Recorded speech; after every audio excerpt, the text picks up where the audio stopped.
right, I want to reconvene the public hearing for ordinance 2404-2401 in reference to short-term rental. Is there anybody here to speak on behalf of the short-term rentals? If not, I will leave that open for the duration of the meeting. I'm going to go ahead and call to order the Board of Appeals for the annual FY25 tax assessment roll, and also the regular mayor and council meeting. If everybody could please stand for the pledge.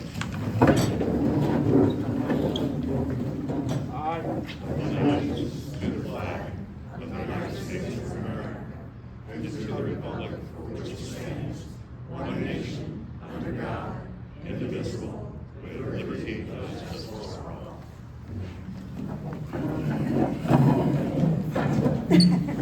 All right, thank you. Before we get started, obviously the hall is a little bit of a mess this evening. The fire company is actually having some construction done on the storage room, so they had to have all the tables and chairs out. Hopefully it'll be done by our next meeting, so I just want to apologize for the inconvenience. And I also wanted to take a second to introduce, you see we have a new member at our table this evening. I'd like to introduce Janet Gray. Janet is our new finance person taking over. We're still in a little bit of a transition from when Michelle left, so we're still compiling data and she's still getting settled in. So be understanding tonight if you have any financial questions, we may have to get back to you because it's, she's still fairly new. I just wanted to introduce her before we get started.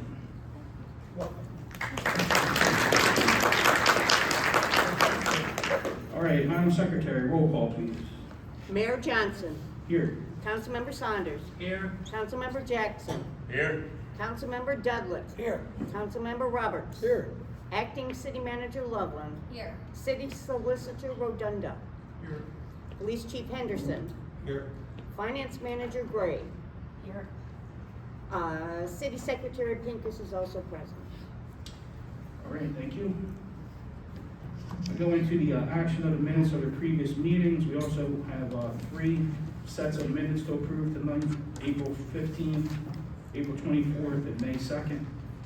We'll start with April 15th, whenever the council's ready. Make a motion to approve the minutes of April 15th. I second it. All right, motion and second for April 15th. Any further discussion?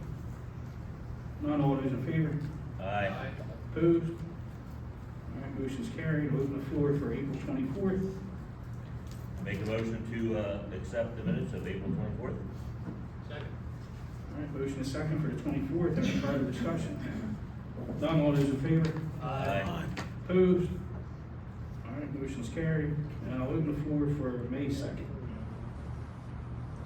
Make a motion to accept the minutes of May 2nd. I second it. All right, motion is second. Any further discussion? None, all those in favor? Aye. Opposed? All right, motion's carried. Move into the police report, Chief Henderson. Thank you, Mayor Johnson. Council, city staff, and those in attendance, I'd like to present the April police report. Starting at the top right corner of our Delaware City map on the front page of the report, the first of our highlighted crime view incidents is a larceny where 2 adults left Krabby Dick's without paying for their meal. Officer Webb is awaiting any possible video surveillance that may have captured images of the subjects. Although that theft complaint is a rape incident, I cannot discuss at this time as we progressively move forward working with the Attorney General's office. I will say it's a late reported incident and the suspect is not from Delaware City. To the left of that is a field interview pinpoint where Officer Webb stopped the subject on foot during the early evening hours. The subject, who appeared to be acting suspiciously, was cooperative and a resident of Delaware City. The incident was documented on a crime prevention check report, which are kept on file with the police department. The orange simple assault below that was an offensive touching incident between 2 adults, which resulted in the arrest of one of the subjects. Moving from left to right from there, the green noise violation pinpoint was shots fired, which turned out to be the National Guard conducting a training exercise under the Reading Point Bridge that evening. And continuing to the right, both the suspicious pinpoint and the blue motor vehicle theft pinpoint were incidents I'll touch on in significant events. And the green larceny pinpoint at the bottom left corner was the theft of a lawnmower that actually occurred in the mobile home community. The mower was recovered behind a residence on Warfel, and the investigation is ongoing as we follow up on some investigative leads. The April calls for service, our busiest day of the week was Saturday, and busiest time like between 8 and 9 o'clock in the evening. We have 59 calls for service. That's down from 75 in April of 23, and our complaints are down from 257 to 202 year to date. That's a change of 21.4%. Our April totals, we had 31 traffic arrests, 4 traffic warnings, crime prevention check, 12 crime reports, 25 field service reports, 3 accidents, I believe they were all property damage or hit and run, and 2 criminal arrests. For significant events, Officer Webb was dispatched to a suspicious person who had left 2 bags of belongings on the sidewalk in front of a residence in Fort Yukon. It was on foot somewhere in the area. The homeless subject was eventually located by Officer Webb during the early evening hours and transported to a shelter in the city of Wilmington. I handled a stolen vehicle incident where a new friend of an adult child of the victim fled the residence with the victim's keys and then the victim's car. The incident occurred at approximately noon on a Thursday. As the suspect visited the adult child, through further investigation, the suspect was positively identified and an arrest warrant was created. The vehicle was recovered in Columbus, Ohio 3 days later with the suspect still in possession. Columbus, however, does not fall within the extradition limit of a felony theft of motor vehicle charge. The suspect was charged by Columbus PD and released, only to be arrested in Pennsylvania 5 days later, where he remains incarcerated pending transport back to Delaware to answer our charges. The camera project requires the completion of DP&L paperwork, which will allow the actual installation of the cameras to take place. Thanks to Mayor Johnson for taking the lead on this and working with DP&L to get us to this point. As most of you probably know, construction on the Reedy Point Bridge is scheduled to start Tuesday, May 28th. Our project manager advised that the construction will be around the clock for approximately 3 months. The majority of the construction will require a single lane closure, but some structural repairs will take place that require full closures. It will make every attempt to interrupt traffic flow as little as possible. Temporary traffic lights will be installed on both sides of the bridge. The mayor as well as DelDOT have expressed concerns over the timing of this project. Please exercise extreme caution when traveling over the bridge during this period. And the department would like to congratulate Officer Cindy Williams for her promotion to Officer First Class, which took effect May 10th. Also, I wanted to follow up with our police accountability.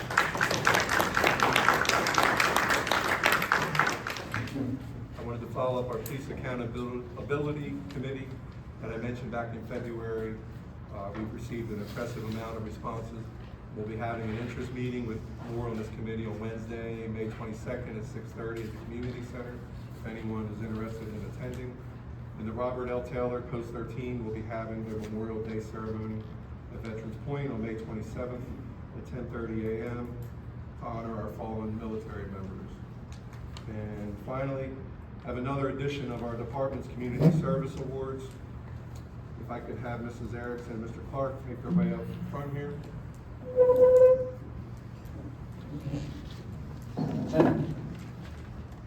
Back in October of last year, Mrs. Erickson and Mr. Clark arrived at the police department, concerned from one of their neighbors who lives alone.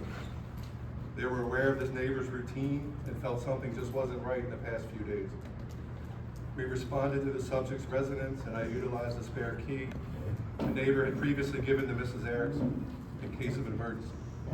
Upon entering, I discovered the subject incapacitated on the living room floor where he had been for approximately 2 days.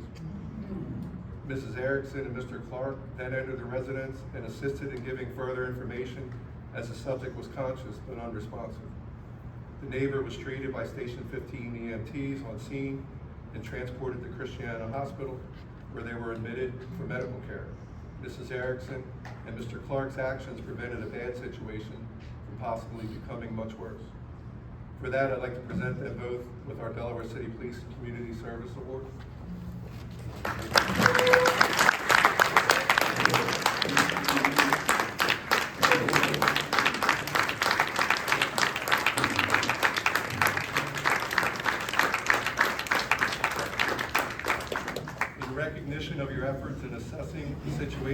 seeking assistance for a neighbor in need. Your true concern for others and notable contribution to your community is greatly appreciated and not overlooked. You are commended with this Community Service Award on this 20th day of May in the year 2024.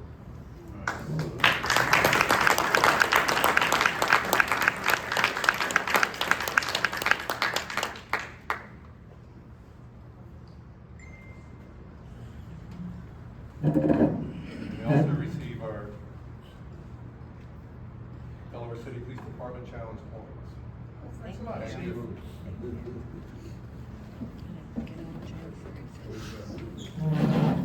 That concludes my report. All right, thank you. Any questions for the chief? I got one, Chief. I know you've said this in the past, but I can't remember, but what's the difference between a crime report and a field service report? If there's a crime that occurred, we have to use a crime report. If it's like a noise violation, we can do that on a field service report, just document the incident. We document all incidents, even an alarm call. So that would go, for example, on a field service report, not a crime report. So a field service report is just more or less a documentation of an incident, where a crime report is where a crime occurred. Okay, so to get on your first page here, it mostly has to be a crime report? It varies. It's an app. It's Crime View. It's a statewide app that we use, and it selects them. But it gets all the major crimes. Like the suspicious person was only on a field service report, Right. but it showed up. Okay. So it varies to answer your question. Okay. All right, any other questions? All right, thank you, chief. We're moving to the city manager's report. Good evening, Mayor and Council and residents. The community center HVAC replacement, with Amacor, the building permits were submitted and approved, so they should be starting the work within the next week or so. The Monroe Madison Street flood mitigation project has no new updates. Community center generator project, I spoke with them recently. It's Feda Engineering. They're working with AECom. They needed to get some additional documentation, and as they prepare the bidding package, they said they do plan to do another field survey this week, or I'm sorry, the first week of June, and then they expect to be able to schedule a meeting by the third week of June, just to review the project information. The pothole repairs that Cutting Edge submitted the report for, they said that they are about 99% complete with the potholes. I also put on my report, the finance manager position was filled. Janet Gray has been working with us since April 29th. She's here tonight. Delaware City is going to be having a special election. The special election is going to be on June 11th, and it's held at the Delaware City Community Center. If you need an absentee ballot, the applications are available at Town Hall now. And then I just noted the meetings I attended for the month. I attended the Board of Adjustment meeting on April 23rd. I attended the Special Mayor and Council meeting on April 24th, Special Mayor and Council meeting on April 2nd, and the Planning Commission meeting on April 6th. That is all. All right, any questions for the city manager? All right, thank you. City solicitor's report. Yes, good evening, Mr. Mayor. Just a few items to touch on. Reviewed and approved the MOU for the cameras mentioned earlier. The other matters worked on in the past month relate to the old business matters that will be discussed by council this evening involving the short-term rental ordinance that was revised and submitted back to council. And then I'm prepared to discuss comments submitted in regard to the use of city property. I did receive some comments from council on what their thoughts were on that. And then finally, the planning commission meeting regarding parking in the C1 that council will be discussing tonight. That concludes my report. Any questions for the solicitor? All right, thank you. Finance report. Hello, everyone. I'm very happy to be here. So I was given a crash course on the accounting office, but I did put together the finance report. However, I didn't put in any extra comments, and if anybody would like to review it, because I know, and I apologize for getting it out late. I know you all are used to, you on the council are used to getting it in an email prior to the meeting, but, I did pull it together, but if anybody has any questions, they can feel free to email me or call the office to find out my email. But I am happy to be here. All right, any questions for the finance manager? No, but I got a statement. Yes. Thank you for doing this, You're welcome, thank because you. none of us are really math wizards. You are, so thanks for joining us. Thank you. All right, is there a motion to approve subject to audit? So moved. Seconded. All right, motion is second. Any further discussion? None, all those in favor? Aye. Opposed? All right, motion's carried. I'll move into appointments. We have, 3 appointments this evening. The first one is, to appoint Tim Slavin to 3-year term on the, Tree Commission. Tim was not able to join us this evening, but everybody knows Tim from, Fort DuPont. He'd be a great addition to the, Tree Commission, so open the, floor. Make a motion to, approve Tim Slavin for the 3-year term tree commission. Can you speak up? I can't hear you. Can you Hey, speak can up? you use the mic, Dan? I'm sorry, I said make a motion to, approve Tim Slavin for a 3-year, term on the tree commission. I second it. All right, motion is second. Any further discussion? All right, Madam Secretary, roll call, please. Councilmember Saunders. Yes. Councilmember Jackson. Yes. Councilmember Dudley. Yes. Councilmember Roberts. Yes. All right, Tim has been confirmed, thank you. Second one's gonna be for Chastity Connell, 3-year term for the Board of Adjustment, and this is due to Paul Peret's resignation. Entertain a motion. I will make a motion to approve Chastity Connell as 3-year, term on the Board of Adjustments. And I'll second it. All right, just a second. Is any further discussion? Is Chastity, is she here this evening? I don't see her either. Okay, motion is second. Is there any further discussion? All right, if none, Madam Secretary, roll call, please. Councilmember Saunders. Yes. Councilmember Jackson. Yes. Councilmember Dudley. Yes. Councilmember Roberts. Yes. All right. Chastity has also been confirmed, thank you. And the final is the appointment of Tina Pincus for a 2-year term to City Secretary. I'll make a motion to accept for 2-year term secretary. I'll second. All right, motion is second. Any further discussion? If none, roll call, please. Councilmember Saunders. Yes. Councilmember Jackson. Yes. Councilmember Dudley. Yes. Councilmember Roberts. Yes. All right, Tina's also been confirmed, thank you, and congratulations, Tina. That concludes all the appointments this evening. Is there any organizations that would like to give a report? Library? Okay, this evening, this week, Thursday, we will have the candidates event, the 2 candidates that are running for the city council on June 11th. That's at 6 p.m. at the library, so we hope you can join us there, hear their platform, ask them any questions that you would like to know before the election. On Saturday, the library kicks off a multi-organization effort to celebrate Juneteenth with a celebration at the library called Shove Off Day. We will be doing, we'll have some historical reenactors there. We'll have a presentation from a Delaware Humanities speaker. So I hope you'll join us for that. It starts at 10 a.m. and it will end around between noon and 1 p.m. Following that, we hope you will also go over to Fort Delaware at 3 p.m. for another presentation entitled Voices from the Past, which is from the Friends of the African Union Church Cemetery.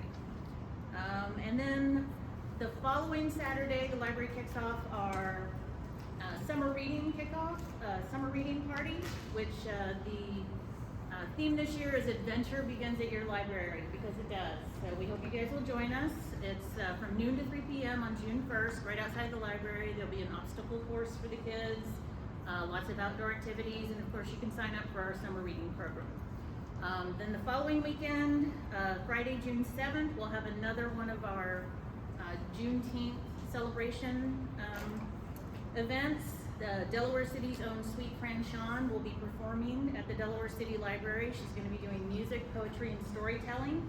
That will be at 6 p.m. on a Friday night. Normally, the library's not open, but we're open just for this event, so we hope you'll come. All right, thank you. Any other organization? Tree? So Delaware City received our 2024 Tree City Certification. City council members can properly view this flag by holding a mirror up. Okay, get it.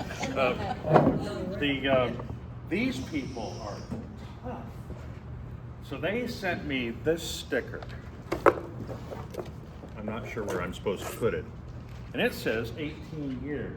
I have a document that shows our first year of being certified by the Arbor Day Foundation was 2002. I rose up in indignation. I said, that's not 18 years, that's, let me do the math, 22. And they wrote back, and they apparently are really good record keepers, and they pointed out that during COVID, when our tree commission sort of collapsed, as many of our public functions did, that they didn't receive the proper application. I told them I was willing to send them multiple copies in arrears, and they refused my most generous gift. In my heart, and in all our hearts, we've been a Tree City since 2002, and that's all there is to that. Well, we'll find a place to put, actually, that's a really good question. Suggestions? Good answer. The library. Sorry? Yes, I was going to use it as a sail on the boat, but I wanted to say a word about Tim Slavin coming on the Tree Commission. We have a diverse and broad group of people on the Tree Commission, and they all know more than I do, and that is a good thing. Tim just this year completed a university course at UD. I think I'm using the right term, Master Naturist, as opposed to Master Naturalist. That's a different thing. The Master Naturist course was apparently an incredibly demanding course with lots of testing, community service requirements, getting experience and mentoring from licensed arborists or people at the university. Essentially, it makes him an expert on invasive species, treatment of disease, identification of treatments for plants or groupings of plants that aren't doing well. So he actually brings a tremendous background and a passion for nature. Also, the Larry McLaren, who is the, I don't know if you call him the grounds guy, but he's their arborist and the grounds person over at Fort DuPont, has generously offered to also function as a resource for us, an information resource. He's a guy who knows all of the Greek names for all those things you see when you walk down the street, and that impresses me. So anyhow, so we're getting some additional help with the commission, and we're basically in the process of getting ready to finalize the planting of a new set of trees on Clinton and 5th Street. In the fall, we plan on then focusing more heavily on Harbor Estates for folks who want to have trees in front of their homes there. Thank you. Real quick, Dave, was that a banner or is that a flag? I think it's, no, it looks like a banner, but it only has rivets in these two corners. It's a flag. So it's a flag. Thank you, Toby. We have an expert in our midst. Anyway, so yeah, it's a flag. I can grommet the other two corners for you. There you If you have the go. capability, can we look into maybe flying to the town hall? That'd be great. Yeah. Yeah, I And we can need to grommet the other two corners. I'll be glad to do that. Thank you. We need to revise the sign on the outskirts of town as well. Okay. So All right, we'll thank look you. into that. Main Street, Tim? Sure. I'll go after Larry. Please, really quick. Thanks, Tim. Aaron, floor is yours. So, it's finally here. We've been working on this since last October, but we finally have the first ever Delaware City, Hopetown, Juneteenth events. That's plural, as you can see from the flyer here. Lori already talked about Shove-Off Day, which is this coming Saturday. A lot of people have asked me what Shove-Off Day is. Shove-Off Day is the day, commemorates the day in 1865 when U.S. colored troops and white soldiers left Virginia heading toward Galveston to bring the word of emancipation. A year and a half after it already happened, after it was decreed. So that is Shove-Off Day, and it is observed by the U.S. Park Service. And we now have a federal park here in Delaware. We've got one. It's a multi-site. So anyway, we decided to shove off with Shove-Off Day. And that, as Lori already said, will be followed by Sweet Franchon, observing Shove-Off Day. We also have a special event Sunday the 17th. Everybody is invited to the Mount Salem Church. The celebration will be on the grounds so that we can all fit there. We have, after that, a community gathering meal, which will be free to all who come until we run out of hot dogs and hamburgers and corn on the cob. And that is, again, a Juneteenth tradition. And then, of course, on Juneteenth itself, those who are willing will go out to the African Union Church Cemetery, where we will have a very special memorial for, in the name of freedom, and for all of those who have struggled for freedom and continue to struggle for freedom.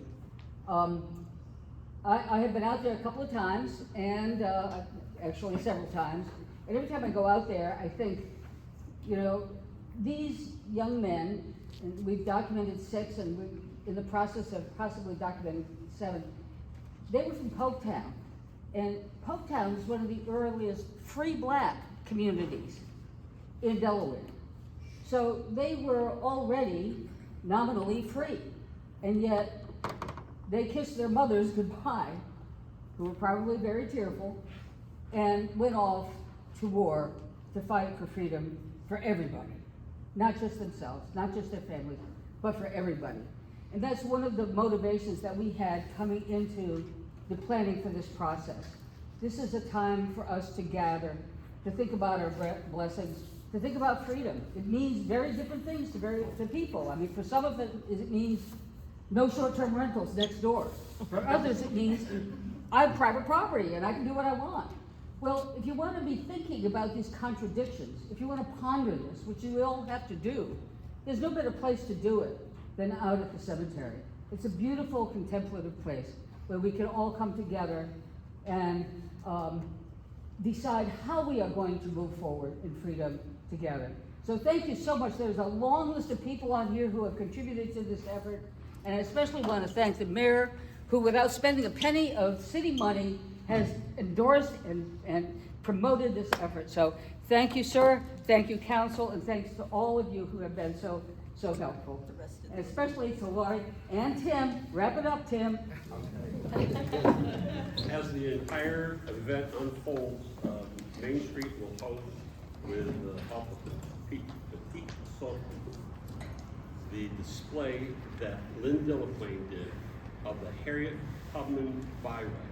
It's a beautiful, we've already seen it once at the library, but what this one does, it's a beautiful mosaic of all the places that Harriet would have traveled, perhaps.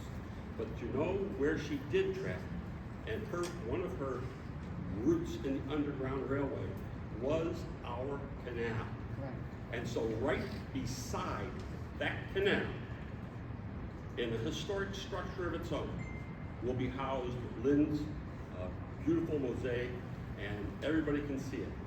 The hours of operation for it are nominally set for 4 p.m. to 7 p.m.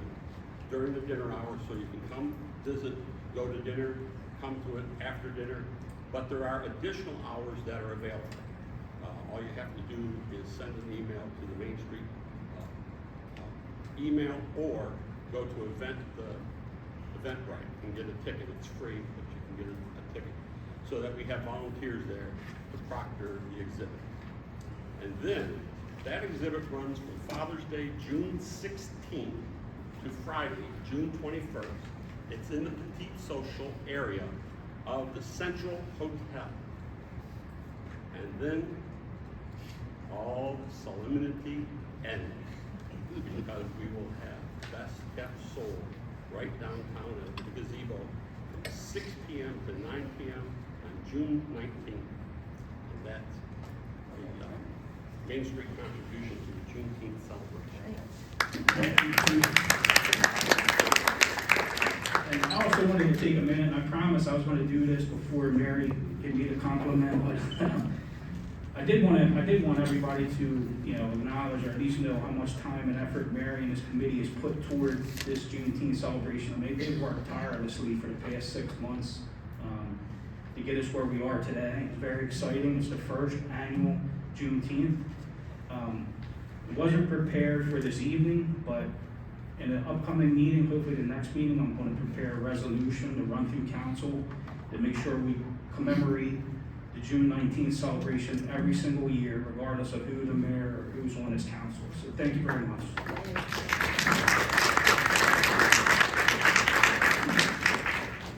All right, any other commissions? Yes, Tim. Planning. We reviewed a small subdivision for 4th Pike, and we reviewed some variances for a lot out on Cocktail Road. Okay. Planning reviewed this past meeting a small subdivision for Fort DuPont, and we also reviewed some variances on a 5-lot plot out where I guess would be 8th Street. It has a different name. It's Noland. Okay, on that street. And we also reviewed the parking situation for C1. Did you get the memo? I hate to sound like a movie cliche. No? Good. All right, that's what we did this month.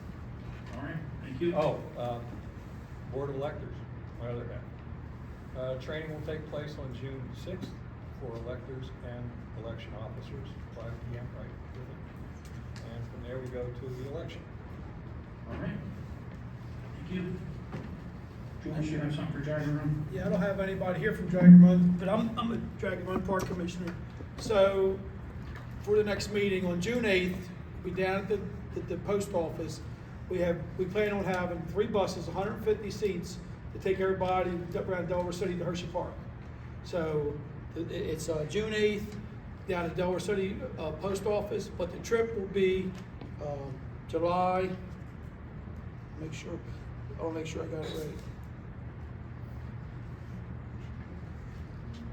July 20th. So it's a first come, first served basis. Nobody gets the seats but me, the first 2, me and my wife. Other than that, we sign the name, you come in, you give the $10 deposit for that. And we're also throwing in a food voucher this year. This should be great for any families in town that want to go, and so we're taking 3 buses, love to have it sold out. So that's what I want to say about the Dragon Run Park building. So just giving you guys a heads up. All right, thank you. Any other Can I talk commissions? about that? Delaware City Day?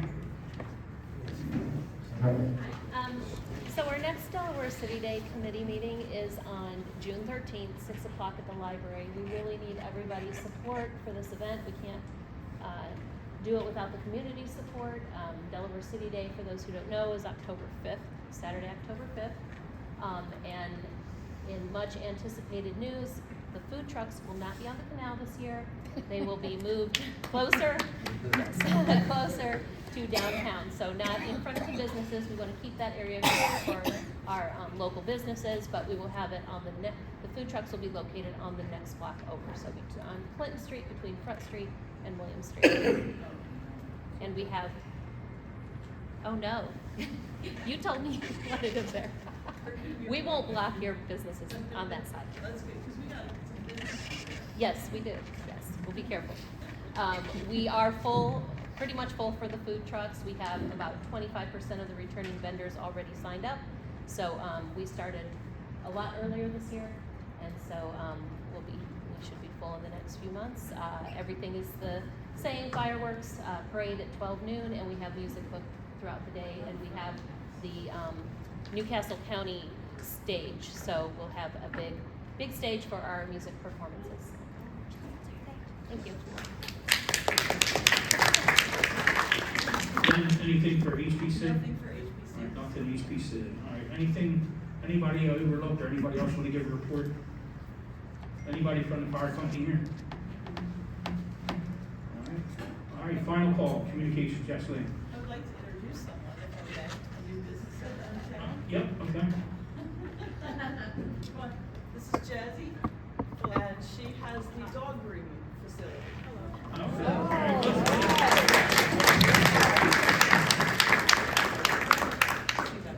My dog's breath hasn't smelled even better. All right, final call for communications or any reports of the committees or commissions. All right, we're gonna move on to old business.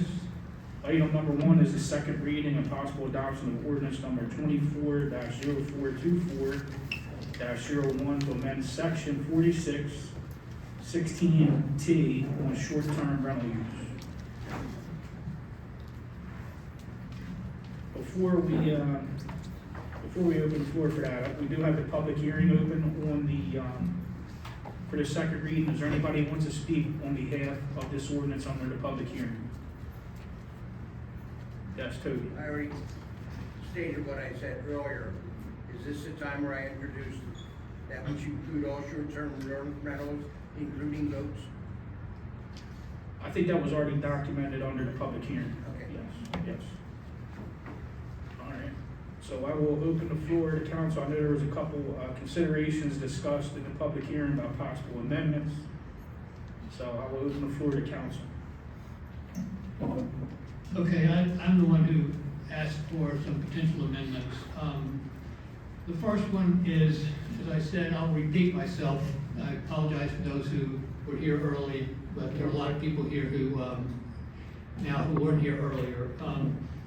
I had a lot of thought about this whole thing over the past month, and I've decided that people who are renting their primary residence for short-term rental, meaning somebody is going on vacation and they want to, rent their house for the time that they're away, should be exempt from the business license.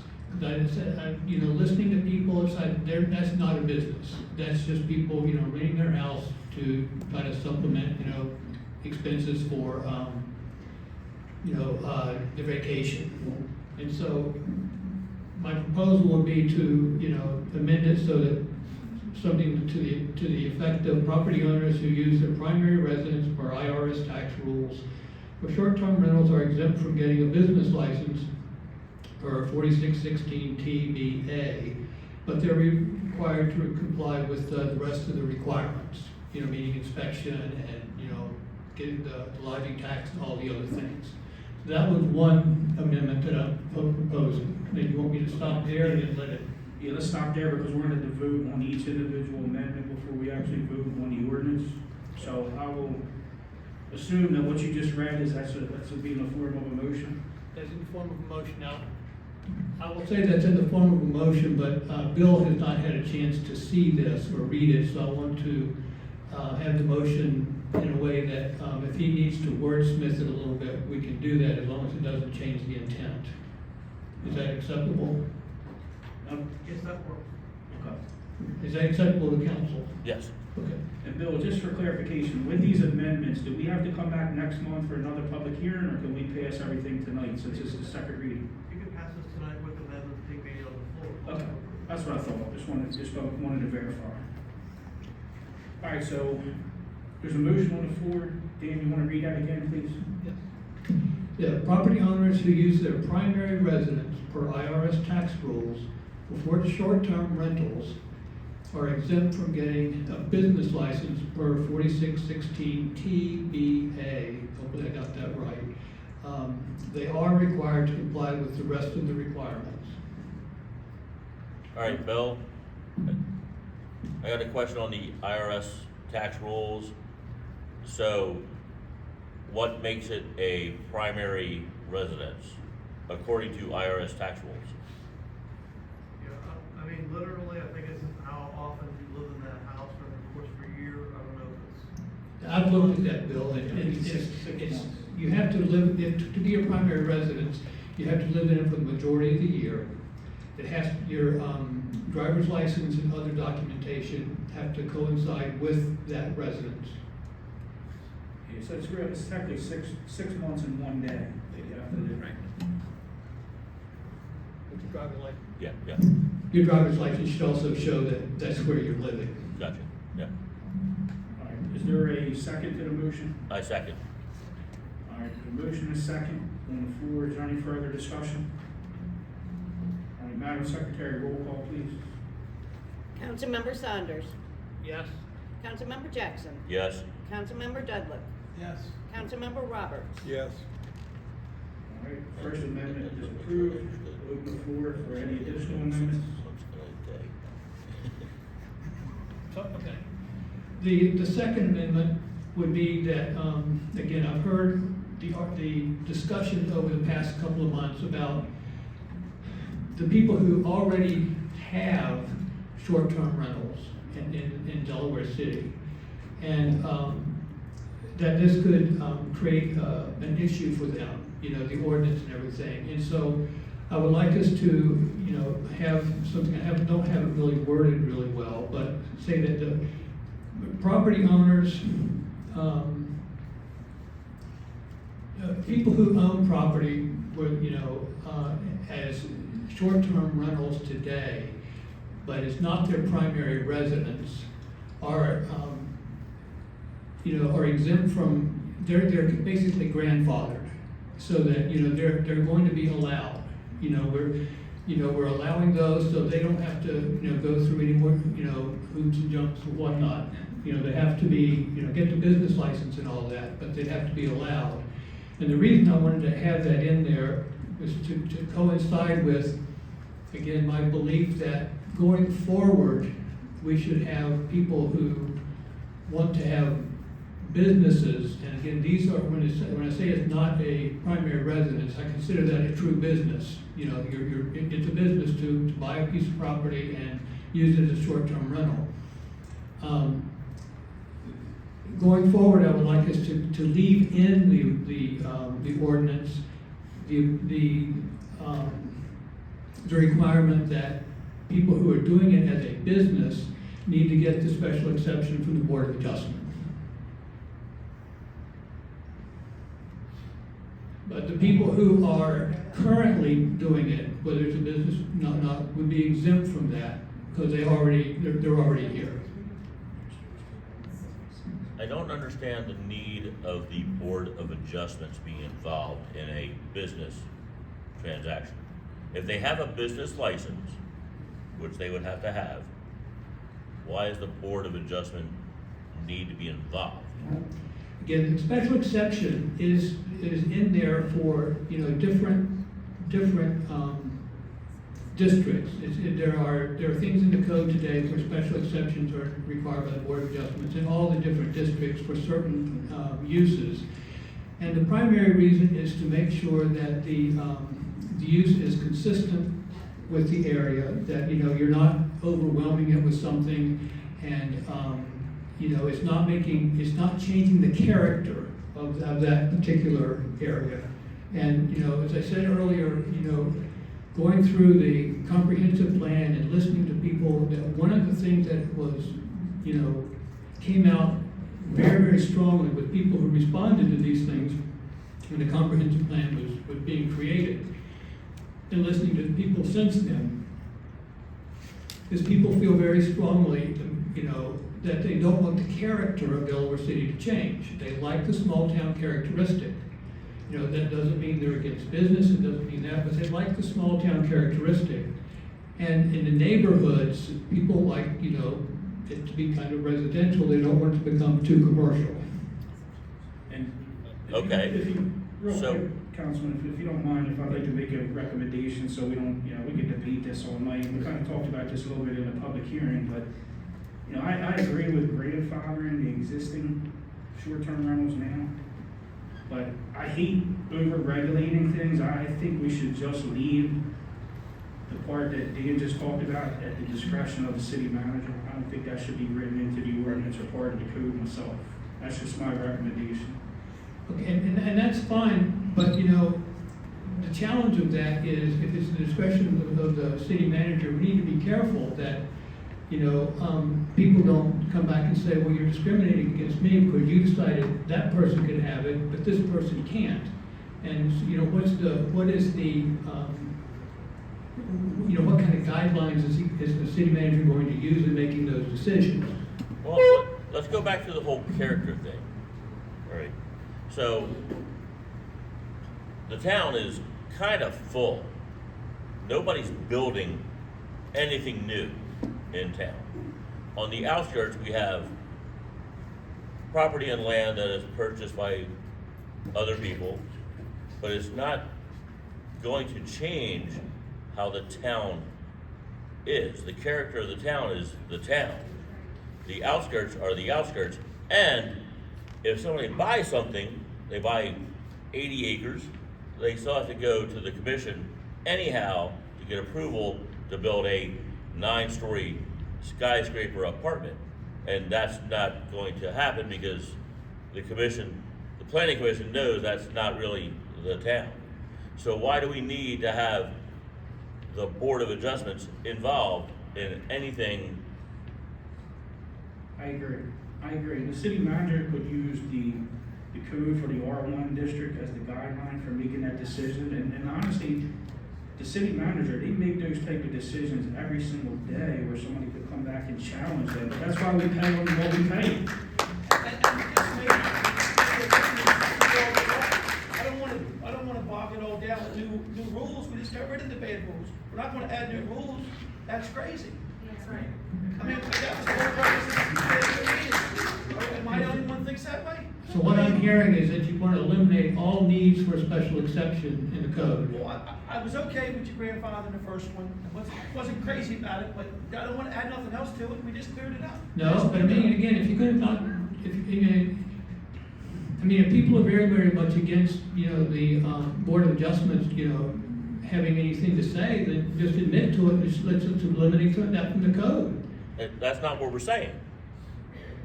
There's no need for the Board of Adjustment ruling because it's not a special requirement. The Board of Adjustments exists in case there's need of a special requirement. Okay, I guess that's where we disagree, in that I think that, again, a short-term rental is a special requirement. To me, that can theoretically change, how a block feels and things if it has a lot of, transient, people in it from short-term rentals. That's just my opinion, so we just disagree on that.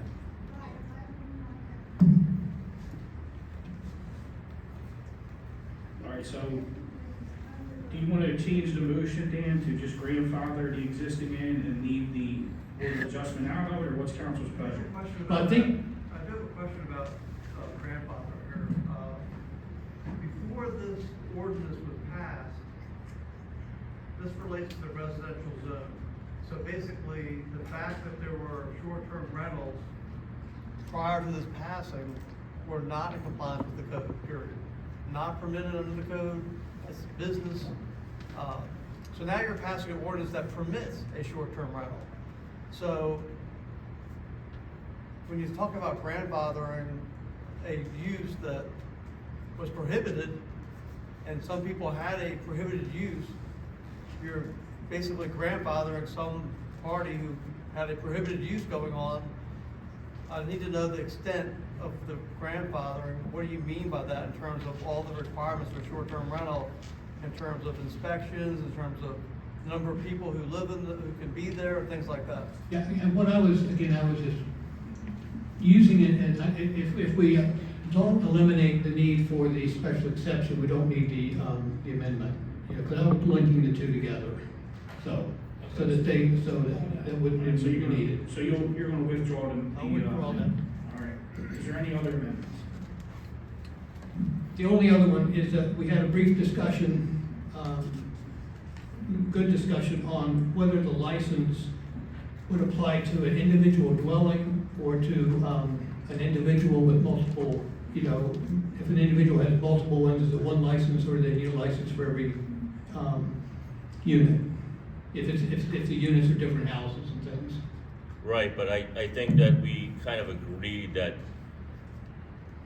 if it's one person and they have multiple properties and they don't have an LLC or a corporation, then they would need a separate business license for everything.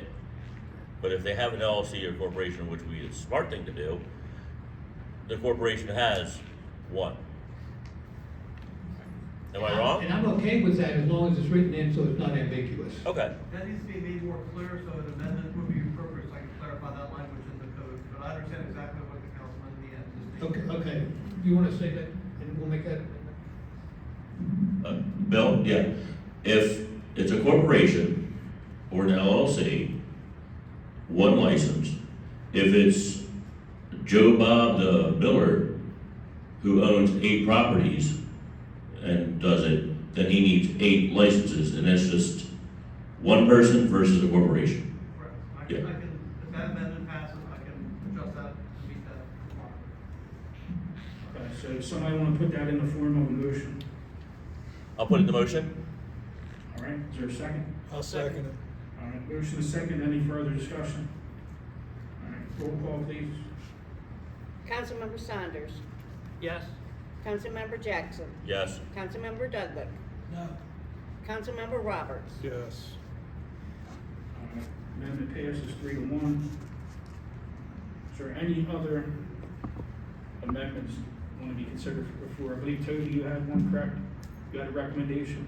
Yes, the recommendation I have, since the short-term rentals are applying to short-term rentals of buildings, and they're applying to short-term rentals of the proposed campsite, that they should also include short-term rentals for boats.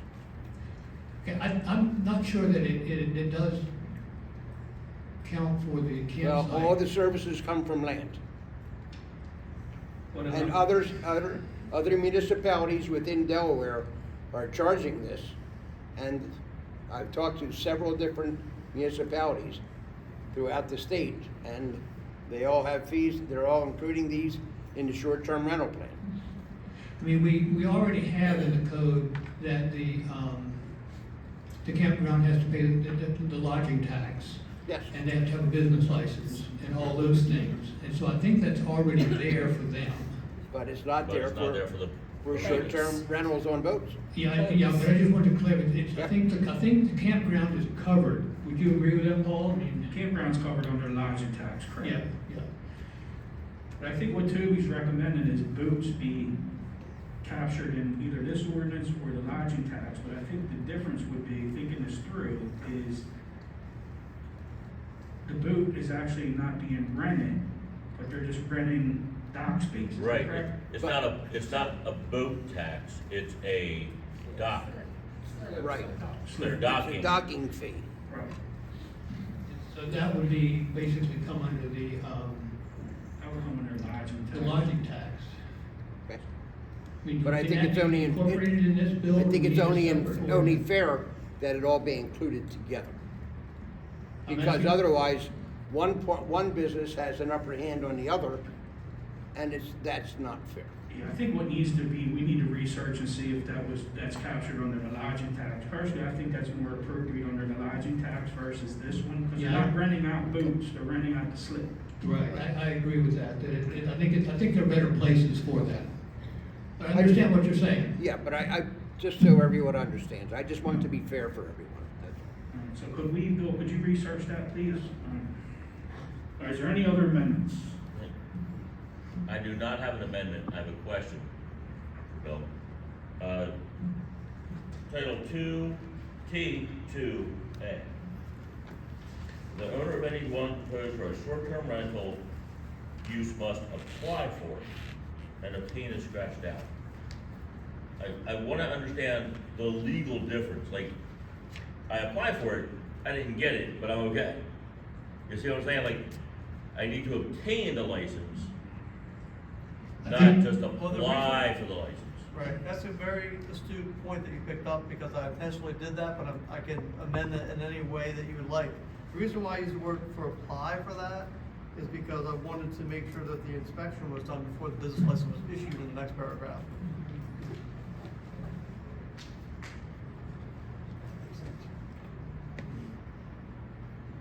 That doesn't really help, because What he and I are talking about is if you read B, it says that, if you read B, Says the license will be issued. Blah, blah, blah, a business license will be issued, scratch out license is granted. Yes. So I'm just trying to understand, I can apply for it, if it's not obtained, the way that it's written is just wonky. Yeah, what I was trying to say in here was that you apply for the license, then there's an inspection done to make sure that it complies with the building codes.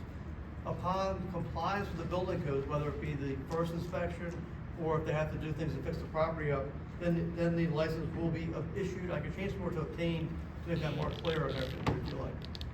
Once again, you're the lawyer, all Okay. right? If you think this is legally fine, I'm okay with it. I just noticed a discrepancy in like obtaining or applying, and I wanted to understand why the difference. Well, So that's a great point. Your answer is correct. Yeah, that was a great point, and it's something that's quite a nuance that you picked up there, but that was done intentionally like that, and I think it does meet the legal requirements. Okay, any other considerations for amendments? All right, none, I'll entertain a motion to adopt ordinance 2404-2401 to amend section 4616T on short-term rental use as amended. I make the motion to approve it As amended. as amended. Is there a second? I second.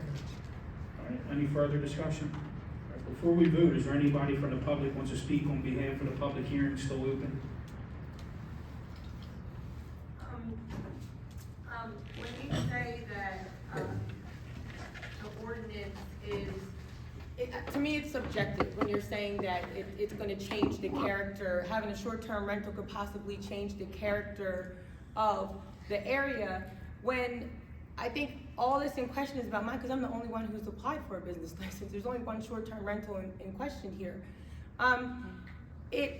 We were talking about this earlier when we had the business meeting. We just had a wonderful meeting over at Krabby Dick's where all the businesses got together and got to learn each other's business and how everybody operated. So I was explaining that our short-term rental is for families who are traveling, different things like that. John explained in every business, even in Inspire Hall, 98% of your clients are going to be great clients, but you're always going to have that 1% that's loud or whatever, but that's never your intention. Our intention is to be good neighbors.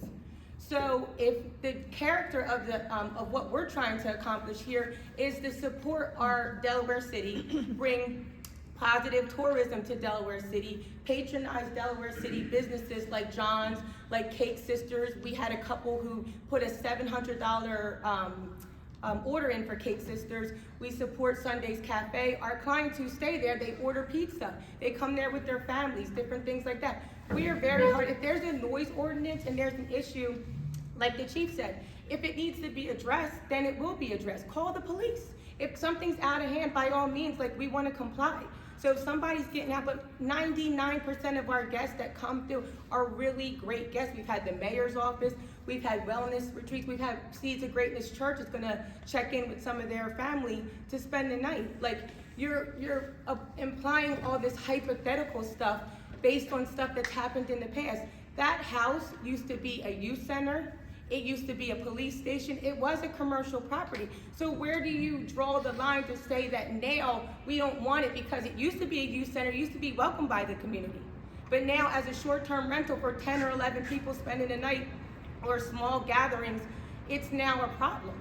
When we try to do everything to comply. Listen, I'm a registered nurse.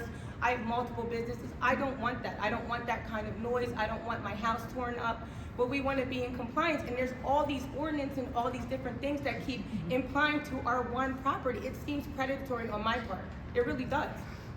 Okay, I am not after your one property, trust me. I'm the No. only one that's registered though. It's the I only know one that's you're ever the been only in one that's question. registered. You're the only one that's trying to follow the rules, and so that's a good thing. So I understand that. But there is a huge contradiction in everything that you said, because the building that we stand in right now represents 80% of their business from outside. And it's on a constant basis. Every party here comes from the outside, not people that live in Delaware City. And as they come here, they go into the camp. This is what we're doing across the street, but we're doing it on a smaller scale. They do it and have been doing it since this building was erected. And now you have an issue with something that we just did when they've been doing it forever. Again, I am reflecting what I've heard a lot of residents say. So it is not me per se. As a council person, I'm trying to represent people who have come to me with concerns, and that's what I'm voicing. And the things that I have said tonight are what people have come to me and said. It is not an attack on you as an individual. It is not an attack on anything at all. We have talked about it multiple times that as a city, there have been a lot of things that have been ignored, rules that have been ignored over the years. Since I've been on council, one of my pet peeves is we shouldn't be ignoring rules. We should, adopt things, and if there are things that don't make any sense, we should change them. But in my opinion, ignoring rules, because just creates issues because, one person ignores it for this person, but they don't ignore it for this person. It gets to be very, subjective that way. But again, I can live with the ordinance, I'm okay with it.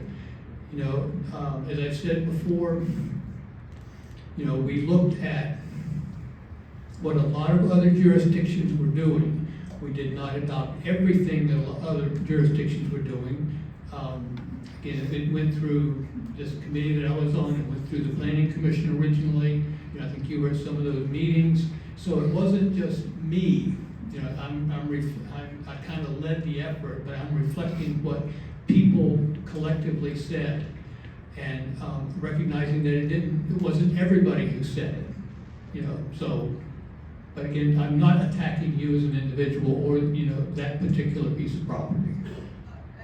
It certainly feels that way because it's only this piece of property that's being brought up into question. I mean, if there's other short-term rentals in the area and they didn't comply with applying for a business and you didn't know that they were operating, but when I first came to the very first council meeting in regards to short-term rentals, I came in here, what this crowded was when it said we are talking about short-term rentals, in particular one. That's how the meeting was started. So, I mean, this is all, and like I said, we've invested a lot of money into that property. We've heard from neighbors what the property used to look like, and we've invested for not only for ourselves, but for the community at large. So if there's certain issues that need to be addressed, or if there was a noise violation, as we repeatedly heard that there hasn't been at our property, you're always gonna have, if our neighbors don't like it and they're coming to, nobody has ever come to us. We've never been issued anything. So it's like, to speak so broadly and to change all these ordinances, it feels predatory on our behalf. It really does. All right. To be honest. And the fact I understand what you're saying. But the fact that you guys said that you researched other areas, but actually you guys were looking at areas that were not reflective of a community similar to Delaware City. You were talking about areas that had no similarities to Delaware City. And so that didn't make sense. And we also talked about that in the last meeting as well. The worst part about being on council, and I tell you this, and I've supported you, I'm on your side, Right. is I hear the same thing Dan was hearing. We can't please everybody all the time. Dan responded to some people that were making statements. So he did what he thought was right. Then I had a different opinion, and I agreed with you and her, and I was like, all right, let's try and find a workable solution. I promise you. And once again, I'll say it again, me and Dan do not get along on a lot, but he did not do this out of any kind of hatred or spite. He was hearing one side, and that one side is in his ear. Okay? Now, I have another side, and I get it this way. I don't think Dan was wrong. He was just trying to make sure it was clear. He went a little overboard on some of the policies, but that's why we're here. That's why we're all here. We can talk about it. We can sit down. We can find a common solution, and everybody can just get their business. This new ordinance we're gonna pass tonight, is this gonna work for you? If we pass it tonight, well, is it gonna jam you up, or is it gonna work for you? I need to know. I mean, we're not really clear on what's being passed, because I mean, a lot of things have been discussed and talked, so it's not really clear. It just seems like you're bringing back the same little thing that was mentioned. Yeah, it's not really clear on what exactly you're trying to pass, because it seems like when we had the special meeting, it was the understanding that we thought that we were all good, and now it seems like it's being brought up again. And so. Well, it has to be brought up twice. It's being brought up because we need to fix it. We're trying to fix it. We're Yes. trying to fix it. So if you go to section T and you look at the red stuff, this is what we're doing. We're listening to you guys. We are actually listening to the residents of the town, and we're trying to make it work. So Mike, to make it short and sweet, they are voting on what is being stricken from the ordinance. Like all of the things that they. Just making it hard for you. Yeah, Making so- it impossible. And if it goes wrong, tell us. That's our job, to listen to you. So here's where we're at real quick. And I'll say this, I said it from the beginning, I don't really agree with this ordinance, but unfortunately, there's nothing in our code that speaks on behalf of short-term rentals. So like the solicitor said, technically all short-term rentals up to this point are illegal, they're not permitted use within the city, is that correct? So unfortunately, something has to be passed, but what I've been trying to do and trying to orchestrate, and I know a lot of other council members as well, is to try to make this as accommodating and as lenient as possible on the people that this pertains to. And here's the flip side of this is, if this passes tonight and we find out down the road that there's a section here that's not working or needs to be changed, it doesn't mean that this ordinance is in concrete. Any ordinance that we have on the book can be changed at any time. We just need to hear from the residents what is causing them difficulties or what needs to be considered. So that's, in a nutshell, that's kind of where we're at. Let me say one other quick thing. The things that are being repealed are that a owner of a short-term rental needs to be a resident of the city. That's being repealed. So that's no longer going to be necessary. The guests are prohibited from further subletting. That's being repealed. The restriction on weddings, graduation parties, all that sort of stuff that needs a special use permit from the city, that's been repealed. A short-term rental license fee, in addition to the business license, that is being repealed.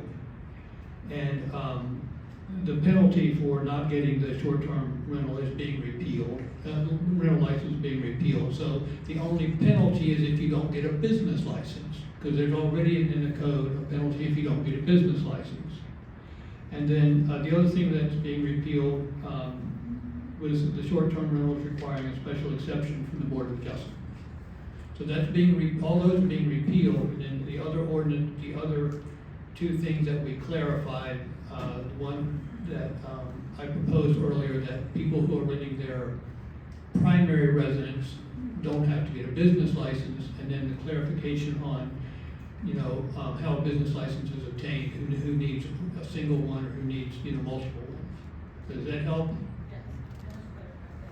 Okay, thank you. I just want to say something, that I'm sure we're not the first or the last person. Ma'am, I can't hear you at all.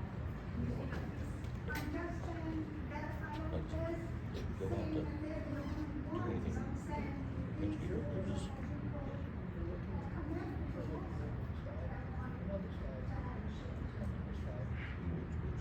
And we needed to get something on the books because we didn't have anything for short-term rentals. And unfortunately, it's not a neat process. It's like sausage making. That's what they say. But this is the way that ordinances are passed. You have 2 readings.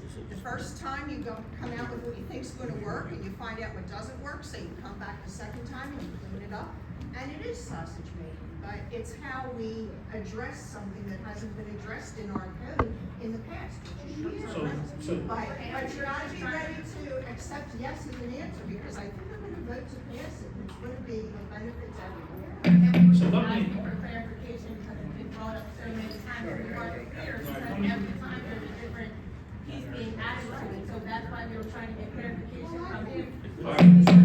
listen up, everybody, Look, he summed that up, which is great. Now we're in- we gotta move on. I don't wanna get this out of hand, but I'm gonna put this to a vote. But what I'm gonna do is recommend that if this passes, obtain a copy of the final ordinance, the final draft. If there's anything in there that makes anybody uncomfortable, that adversely affects their business or whatever they're doing, talk to these people at the table, talk to myself.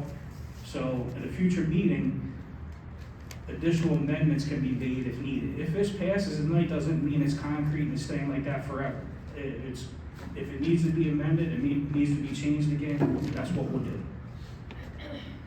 All right, so I'm gonna, As I had asked Brittany earlier, this will be available tomorrow on the city website. correct. Okay, so I'm going to adjourn the public hearing, and I'm gonna go ahead and call a roll call on the vote. We have a motion and a second on the floor. We just went through the discussion part of it, so now I'm gonna go ahead and call for a roll call vote. Councilmember Saunders. Yes. Councilmember Jackson. Yes. Councilmember Dudley. Yes. Councilmember Roberts. Yes. All right, ordinance number 240424-01 is hereby approved. Gonna move on to item number 2 under old business, which is discussion of private use of city property. Last month, we left this off where we were discussing a possible MOU for residents this pertain to, and I asked council to send any recommendations to Brittany and Bill. Looks like we have 2 emails with recommendations. So what I think I would do, Bill, let me know if you're okay with this. I think I should just pass these recommendations on to you, for a draft, and maybe bring that back to the next meeting and present the draft to council. Yes, I can do that. Okay, all right, perfect. Council okay with that? Yes. Yes, sir. All right. All right, item 3, discussion on parking requirements in the C1 district. Who asked for this to be put on? It's a follow-up, but due to planning commission's recommendations, I thought this was a done deal. I would like to make a comment on it, if I may. I spent a lot of time driving around town, walking around town the past month, looking at parking spaces. And both during the day, in the evenings, weekends, weeknights.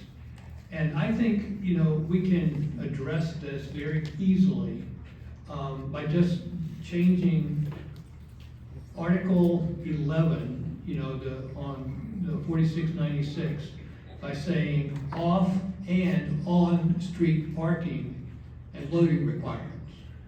Because if you look at the code,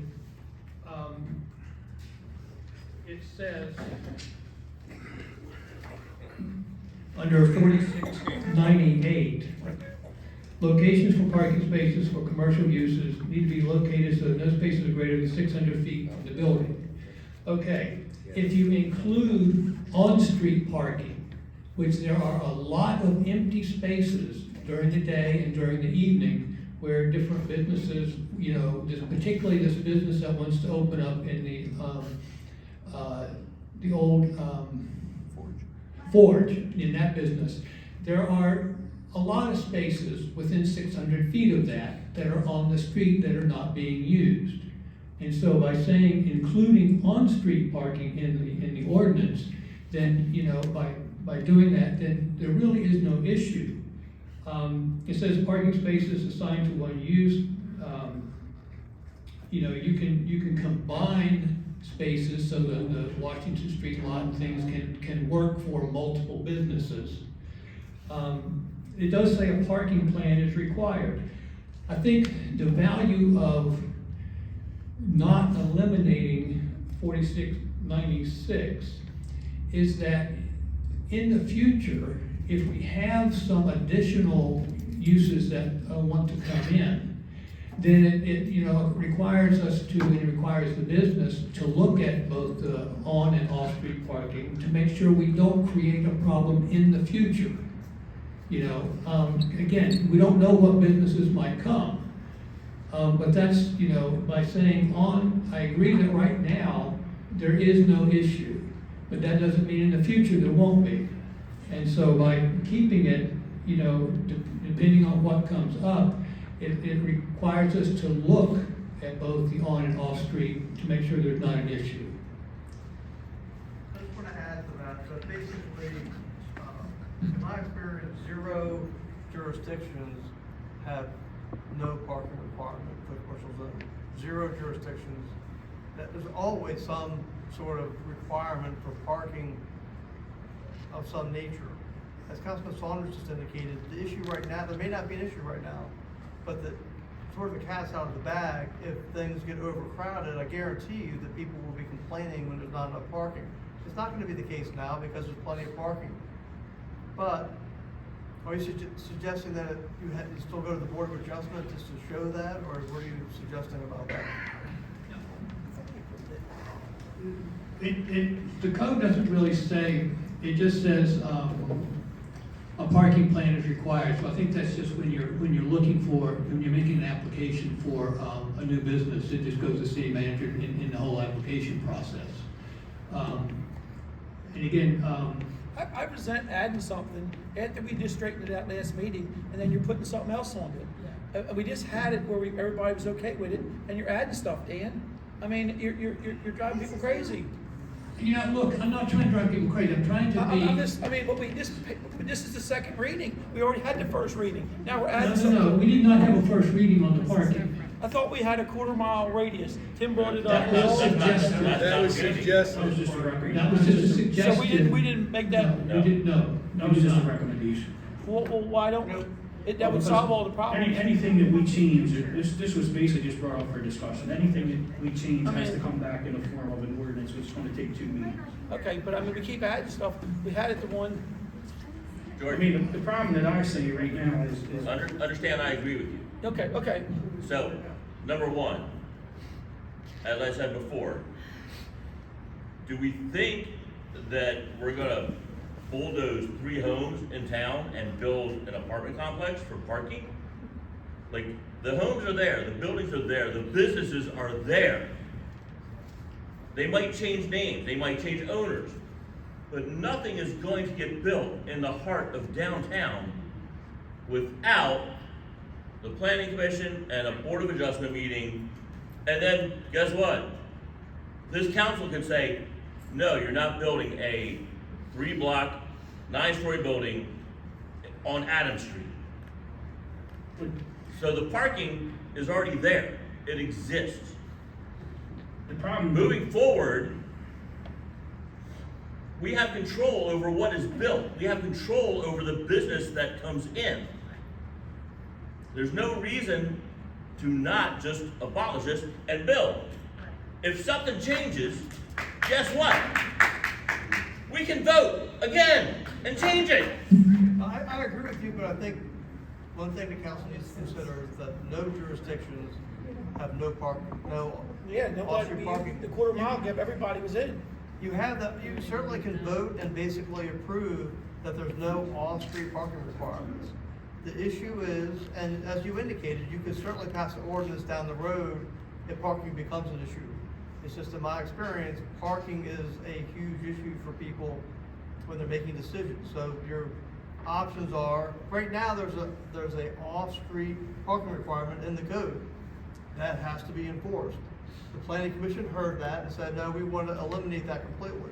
That's unheard of completely, 100%. But it's unheard of for a 0 off-street parking requirement, but council has the ability to do that, and they can come back later and say, hey, now we have an issue. Hopefully, there will be a problem with parking, because hopefully, as development furthers and there's gonna be more businesses on multiple floors of buildings versus what you have now, then they can pass an ordinance to impose some parking requirements. But to have zero parking requirements or off-street parking is not something that. I think we have a parking problem now. Actually, in the memo I sent, I made a suggestion on my part, that we retain the part on parking size standards, parking space standards, and handicap, those two sections. Originally, my suggestion made at the last meeting was we move the diameter from 600 feet to 1 mile. In the process of making a decision or talking about this, I went around town and counted things. On Main Street, there are 98 parking spaces between the Circle and Front Street. In the municipal lot, there's 96. Plus, there's several parking areas on the back that are owned by John, and that adds probably about 20 more. Once you take in the quarter mile, and thinking in the quarter mile venue, I use the pass-through at the library between the back and the front, everybody knows where that is, as my starting point. And a quarter mile took me all the way down to William Street, down to Nichols. Now, if you take a quarter mile from any business that you start from, you've got a lot of parking in this town. It just isn't all where everybody wants it. Anyway, there's our map. I mean, there were some business people at the planning commission who said that they supported no off-street parking requirement. I think that's a key, constituency that needs to be heard. There were several there who said they were okay with the parking requirement.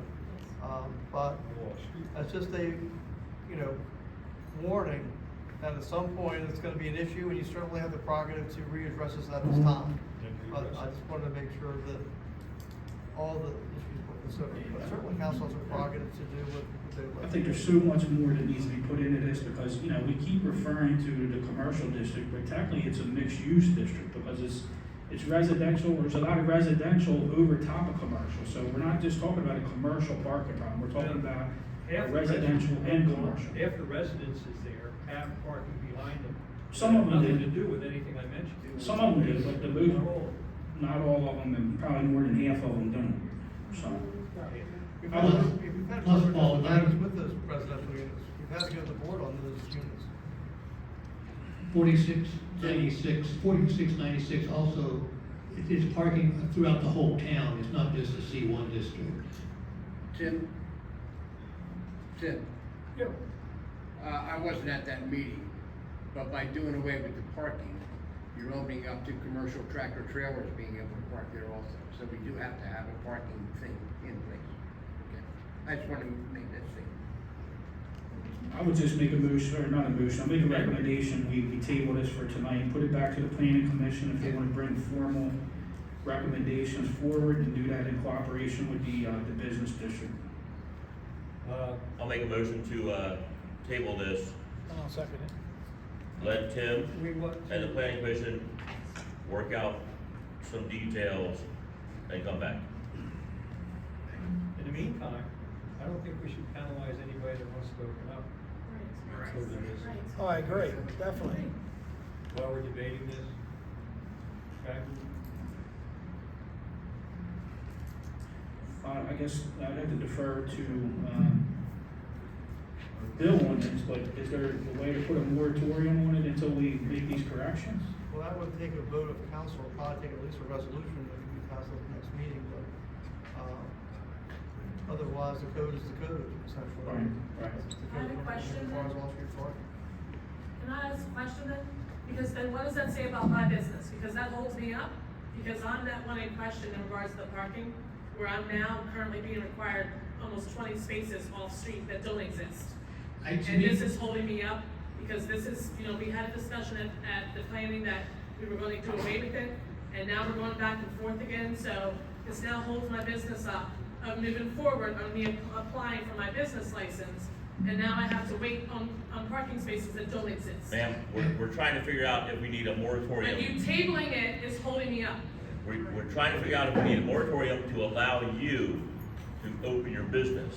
We're trying to figure out how to do that legally, because we can't change the code right now. And that's why I said we should include on-street parking, because I walked around your business and there are plenty of spaces on street near you. Is there any way, Bill, could we recess for a few minutes and give enough time to write up a quick resolution, put a moratorium on it? Not any notice, notice resolutions, I would presume on the agenda. Why can't you change the code? It's not that we can't change the code, I heard that, whoever said it. We can change the code, but it has to go through procedure.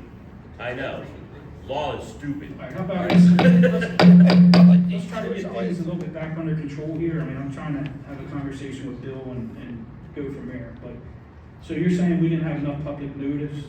Yes. Okay.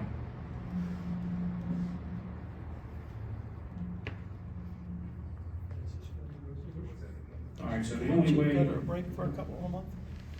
well, we were working with Yeah. her anyway on the parking and everything. I mean, the issue that came up with any project like this was that formally, before this code change came in, is that someone could go to the Board of Adjustment and say, I only have 2 off-street parking spaces, the code requires 20, but we've got these municipal lots that have plenty of available parking. And the Board of Adjustment would approve that, saying, yes, you're right. That's the concept that with the code having an off-street parking requirement. If you don't have it, then you basically say, well, I don't have it, but there's on-street parking available, and the Board of Adjustment will approve that. But basically, that was a process. In the meantime, there's been discussion to change the process by eliminating the parking requirement, which is totally fine. It's just that we do have to follow the procedures to get that done. Okay, so the only thing they would really need to do is just apply for, to go through the Board of Adjustments, get a variance, and they're Yes. fine moving forward, okay. To the tune of $500 each time we do that. Yeah, and more money for him. All you're doing is making it more complicated and less business friendly. That's You got a the- business district that's 200 years old, and sir, I disagree with you. I've been in many municipalities, and I've never had to provide a parking. Never. I just closed a restaurant in Rehoboth Beach, we did not have to require a single parking space. I was in Fells Point, never had to require a single parking space. I was in Key West, never had to require a single parking space. But in Delaware City, you want to require parking spaces. It makes no sense. Board of Adjustments is just more money in your pocket and makes us less business. So the only other option then is call a special meeting and do a resolution for the moratorium, correct? I mean, you could do that, we could notice a resolution to have a moratorium until, ordinance passed to change that. I mean, that seems like our only path at this point, right? Instead of costing them $500. Yeah, I don't wanna cost them no more money. You wanna do a moratorium? Well, we'd have to set a date for a special meeting. Can you amend, dumping the resolution that we recommended? Can you amend it? It still doesn't change the ordinance, the code's the code, that's what we're talking about, we have to change, that's gonna take 2 meetings or put the moratorium on. So. Alright, so it seems like the recommendation is to hold a special meeting, which has to be posted for at least 7 days, and then we could put a resolution together and put the moratorium on until these corrections are made. Is council in agreement with that? Yes. Any motion for a moratorium? So we'll have to make a motion for the special meeting. I make a motion to hold a special meeting on a moratorium on the parking issue. I second. Well, hold on, we gotta get a date together. Brittany, a date? So we can't do it any sooner than the 27th. If it's posted tomorrow, I'm sorry, we can't do it sooner than. 27th Memorial Day. So it'd be 28th, 29th, or 30th. 29th? 29th, so Wednesday. I'm okay with that. Whatever works for council, I can make any of them.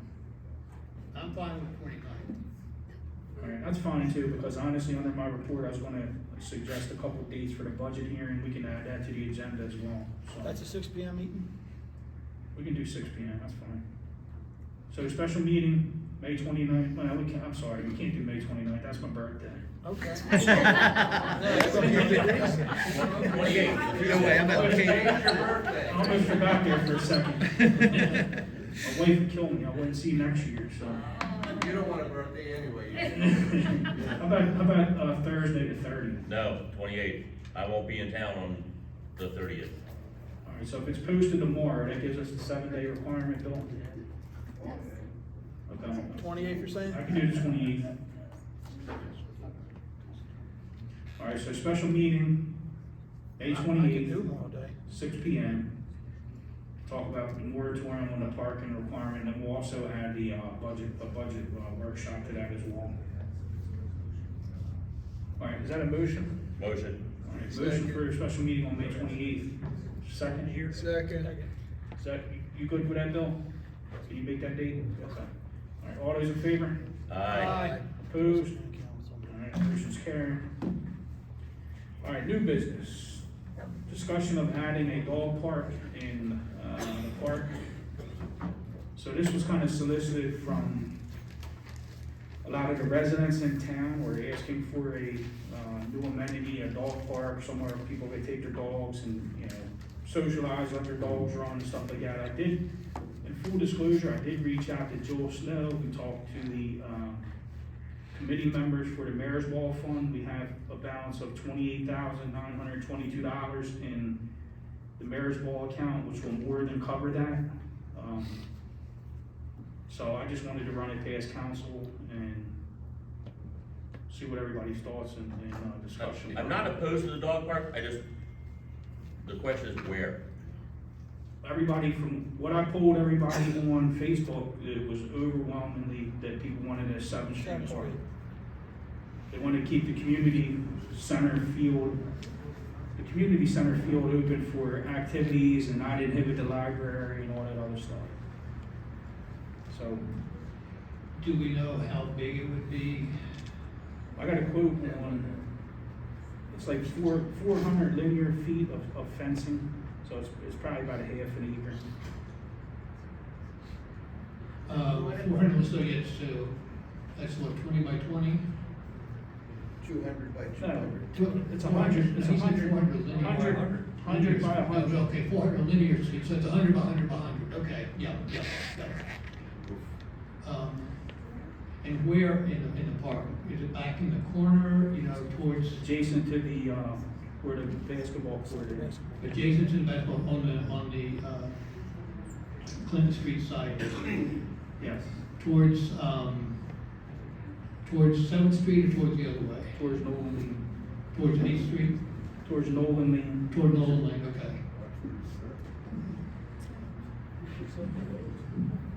Do we,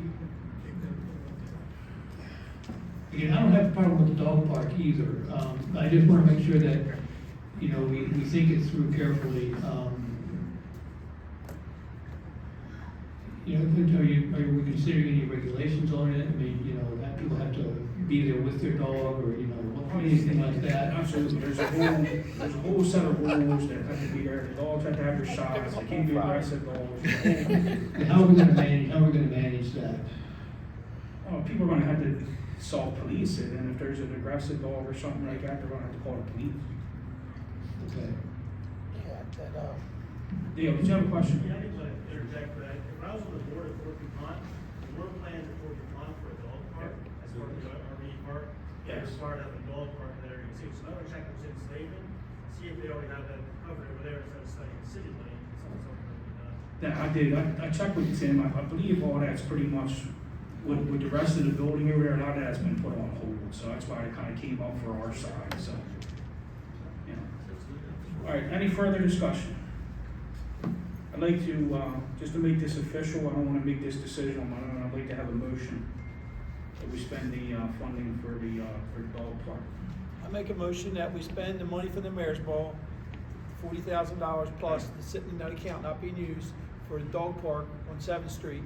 Just a correction, it's only 28 in there, not to exceed 28,000. Not to exceed 20, I thought you told me it was 40, okay. 28, it's just been sitting there. And that will pay for the whole dog park? More to pay for. More to pay for. They'll probably leave some extra money, put some trees and shrubs and stuff around there as well. Signs. Is there a second? Come on, Jackson. Is there a second? You know, I'll second it, but I would like to have a discussion. before we vote on it. Well, that's what we do anyway. Okay, I'll second. All right, motion and second. Is there any further discussion? Before we vote formally to approve it, I would like to see a plan for it. You know, exactly where it's located, the things that are gonna be in it, you know, all those kinds of things, to know exactly what we're paying for.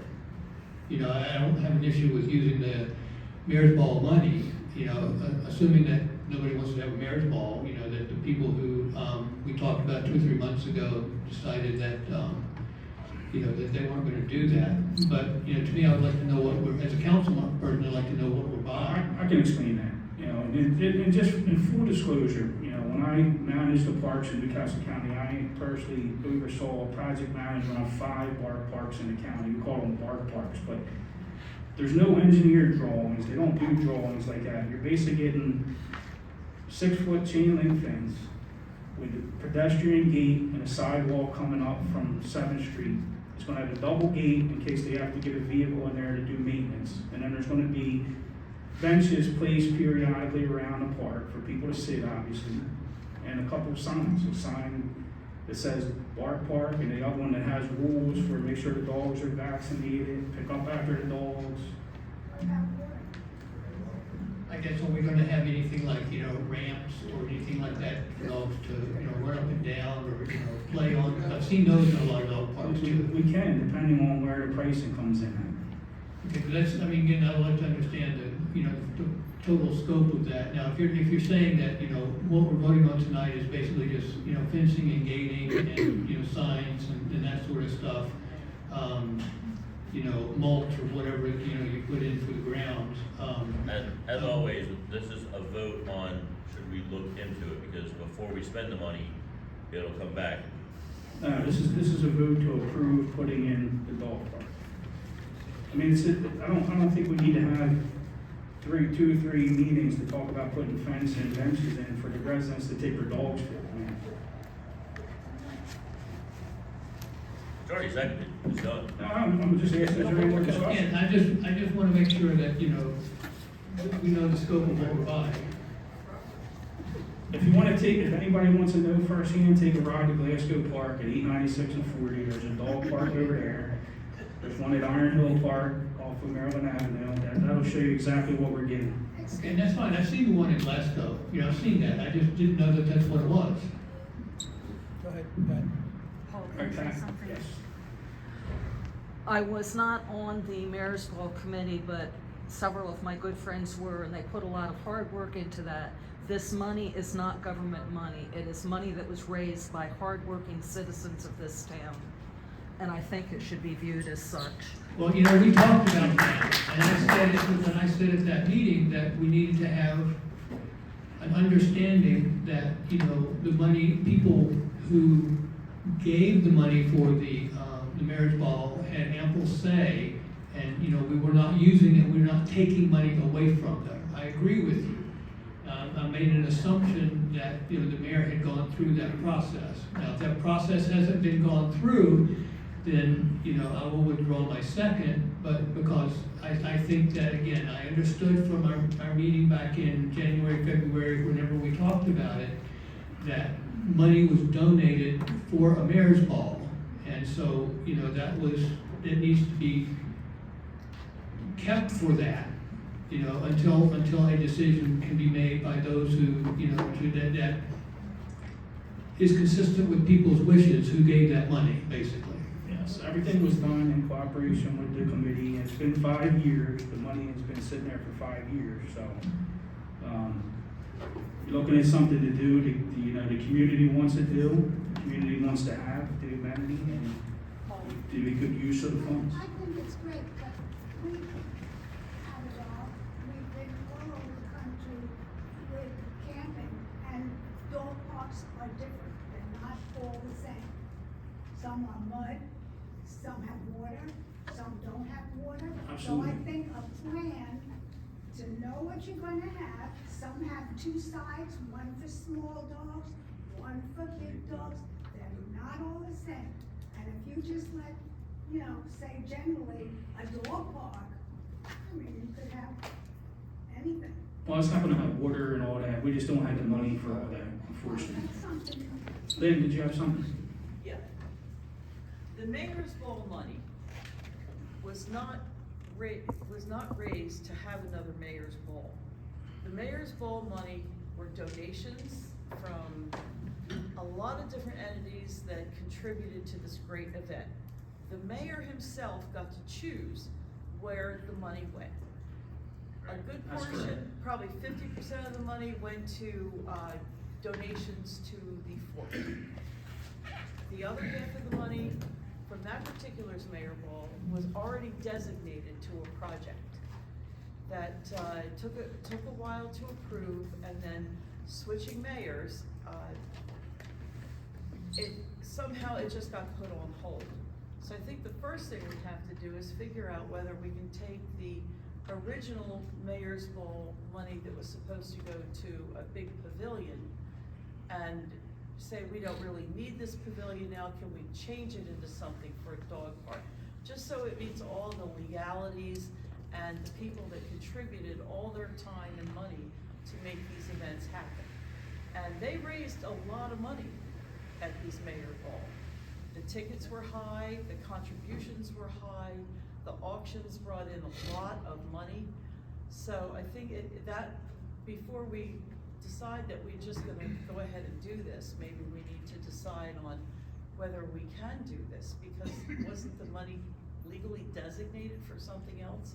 No, it was never set up as a separate entity, a 501c3. It was all at the discretion of the mayor and how the mayor wanted to use the funding. The So, mayor got to choose. yeah, correct. So technically, I could just have it done, but I don't operate like that. I wanted to bring it back to the public and bring it back to council. Yeah, and decide on what we wanna do. As far as the pavilion, the money at the time, if I remember correctly, the pavilion that we wanted to put in was more expensive than what we had.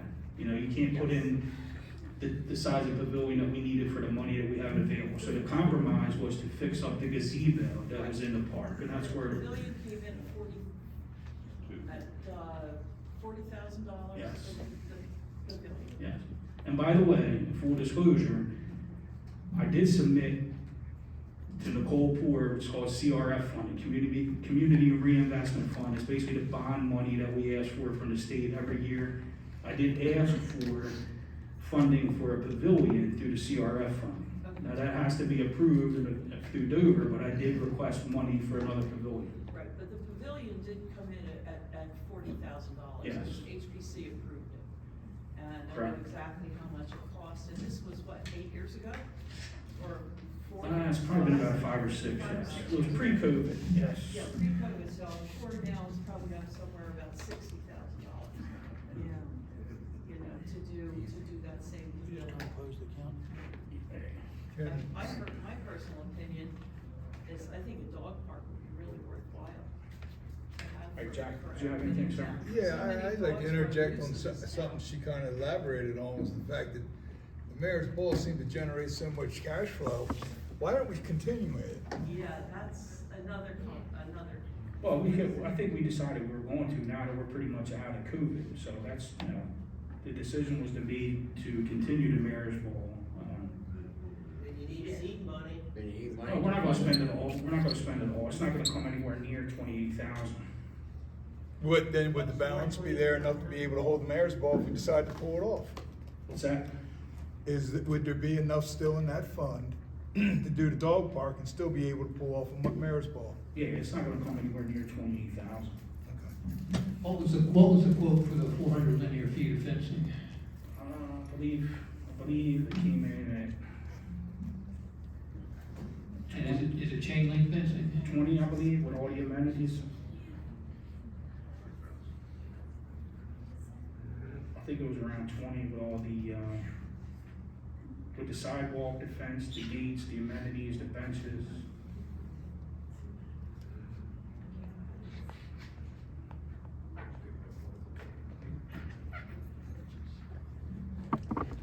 It was right around 20,000. I can't, well, here it is right here. Okay, so the question is for those who've done It was $20,000. Balls, is $8,000 enough to? $20,409, and plus, you know, we still have money in grant need that, you know, that's used for these type of things. There's 18,000 sitting in there. You know, we got 45,000, which is gonna, you know, we'll probably use all that, but between Delaware City Day and grant need, we have $63,000 sitting there that we have to use, so.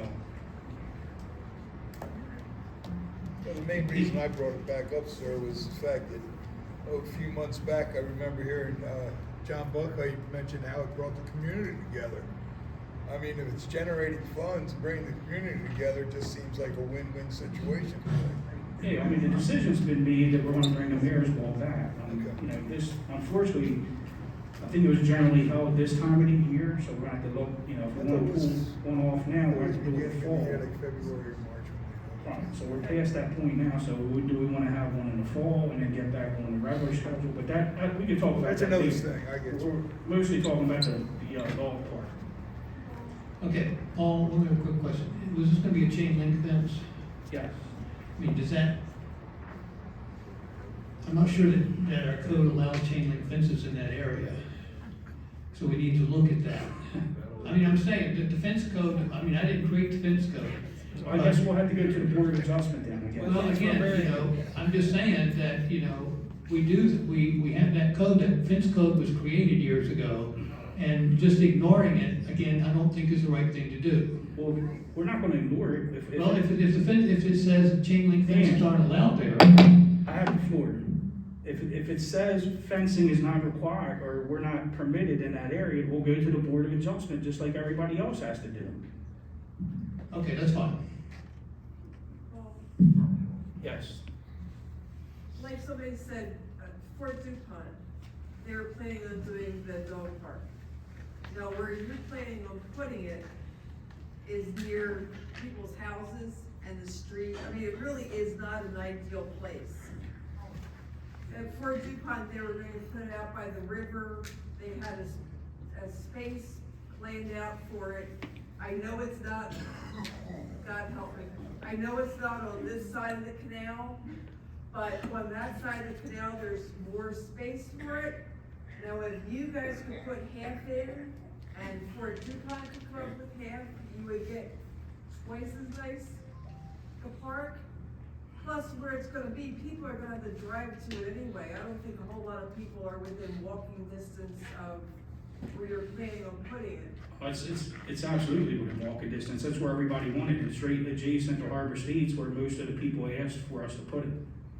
But was there an option of putting it someplace else? Yes. Was the option between the in front of Krabby Dick's or there? Or The option was to put it at the community center or 7th Street Park, because it wouldn't work in Battery Park.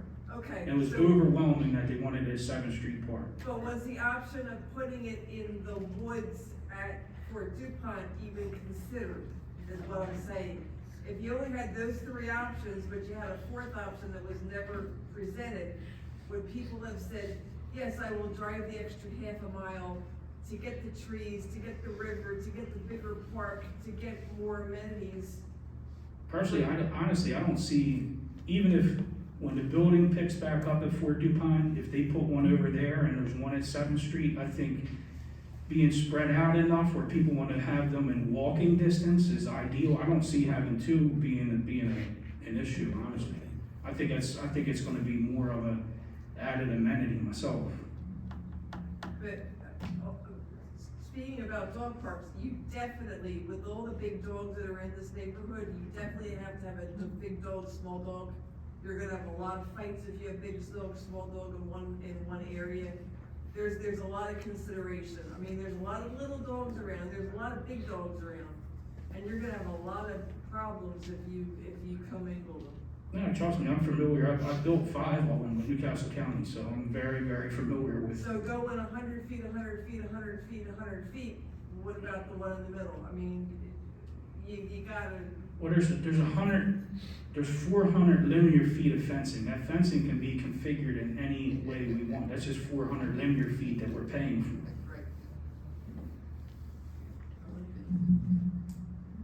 All right, any further discussion? All right, Yes, Lynn? Okay, on the fence code. Chain link fence is permissible to contain a pet. And it's actually one of the few fencings that's permissible down in the historic commercial district, which is really strict. These are codes under the Department of the Interior. One of the few things that can be used, although it's rather unsightly, is a chain link fence. So. All right, thank you. I don't see the city $500 from going to the Board of Adjustment. All right, I'm gonna put it to a vote then. Just look at the fencing code, it's there. All those in favor? Aye. Opposed? No, I'm sorry. no, I think we need more detail. So you, were you a no or yes or no? No. Okay, so it's 3-1, motion's approved. All right, discussion on the city newsletter. Yeah, I had this one put on here. We had brought it up to council before, trying to find better ways to put the city newsletter out. At town hall, we've been looking into it again, and we just wanted to bring it to council and see if you guys would be okay with doing a more electronic newsletter, where it would be sent out to emails that are signed up by email, or sent or mailed only to those that signed up to have it mailed, versus mailing out 1,000 newsletters every other month. We had tried different things over the past couple of years, different methods. Right now, we send it out to every PO box. I think there's like 970 every other month. And so we've got a community relations specialist in town hall now, and she's been researching some other options. So there's options to, you can sign up to have it sent to your email, or you can sign up to have it mailed, either or. So we just wanted to see what council thought about that. Personally, I think the more we can do electronically to save money on the postage and stuff like that, but we still should leave the option available that, because there is a segment of the population that's not up on technology and all that stuff that probably still want a hard copy. So I think we should still leave that option available, but if we get a large portion of people that want it electronically, that'll, cut down on the amount that we have to mail each month or every other month. Yeah, that's what we were thinking. The intention maybe to send out just a one-page notice, informing everybody of the change and how to either sign up for electronic, receiving it electronically, and then instructions on how to still receive it by mail. Let me just make sure I understand. You're saying that if people want it by mail, they have to sign up for it? Yeah, they would just sign up to let us know, so they'd be on the mailing list for it, versus those that just wanna sign up through the website to have it sent through the email. Okay, so one or the other, so if you don't respond one way or the other. You wouldn't necessarily get it directly, yeah, but we'll still have them available online at town hall and at the post office, I'm sorry, library. So my only two cents on that one is, we put that in the current mailed out newsletter twice. Because somebody's gonna get it, they're gonna look at it and go, I gotta do this, and they're gonna sit on their dining room table, and they'll forget. Okay. So just twice. Hey, guys, if you want this, you gotta let us know. Okay. Oh, hey, guys, I'm telling you again, if you want this, you gotta let us know. Yeah, we can do that. Just keep in mind, that's gonna be what, you're doing it bi-monthly? We do it bi-monthly, but like I said, we were planning to just send, if you guys are in favor of this, sending out like a one-page version of the newsletter, just describing the change, and then we could send it in the next one if that's what you wanted to do as well. So that would be 2. Okay. Everybody good with that? Good. All right, is there anybody here to speak on behalf of the tax assessment under the Board of Appeals? If not, I'm gonna close that meeting. Before we go to members of council comments, I see President Poppy's here. You have anything on behalf of the fire company? Just a couple of things. The hall's available for the 28th. I did check with the hall manager, so you guys can use the hall for your meeting. We've done some research with our long-range planning. And, it seems like, you know, every time I come to a meeting, I talk about funding and donations and all that. So we have, come up with a, capital projects, wish list that we have to, that we put together. Currently, we're operating with a 25-year air compressor. That fills up our, self-contained breathing apparatus, which we wear to go into burning buildings or immediately dangerous atmospheres. That is 25 years old, so we are, you know, the parts and everything for that are now obsolete. And probably back 25 years ago, that probably cost us $14,000, $15,000, $20,000. New ones now are anywhere from $55,000 to $70,000. With increasing of paid staffing and decrease of volunteers, our budget this year, 1.6 million, 1.2 of is for salaries and insurance. So we developed a capital projects list that we are going to be starting sending out as a donation drive starting in early June. So we'll be doing 2 donation drives each year now, an annual donation drive and a capital projects one. It doesn't affect the city of Delaware City, but today we've gotten several inquiries from our outer district. For those that don't know, we go all the way out to Bear Corbett Road at the Tide House corner, Bear Corbett Road, 71 and 72, down Red Line Road to almost Kirkwood, or into Kirkwood, St. George's Kirkwood Road, and South St. George's, the development of South St. George's. A neighboring fire company has done their donation drive, and unfortunately, their company, their donation drive company, somehow or another found some addresses in our district. So they're soliciting in our district, because the way the boundaries are set up. So we are developing a reply that's going to be going out on our social media platforms about that. But just it doesn't affect the city of Delaware City, but on the outside. So, but again, I always come here. We have memberships available. It's on our website, or please stop by the station and ask one of our career staff. Again, we want to work with the town businesses. We have the electronic marquee. When we hear about the church bazaars, the suppers, the dinners, what have you, you email me, we put it up there. We heard for the Juneteenth celebration at the library, that's up there today. So if anybody has anything that they want to see up there, let me know. If you, my email, you can contact me through the Firehouse website. But again, we're here to work with the town, we're here to work with the businesses and the citizens and all that, so whatever you need, let us know. Thank you. Thank you. All right, we're going to move into members of council comments. Councilman Jackson. Nothing. All right, Councilman Saunders. I think people heard me enough. Councilman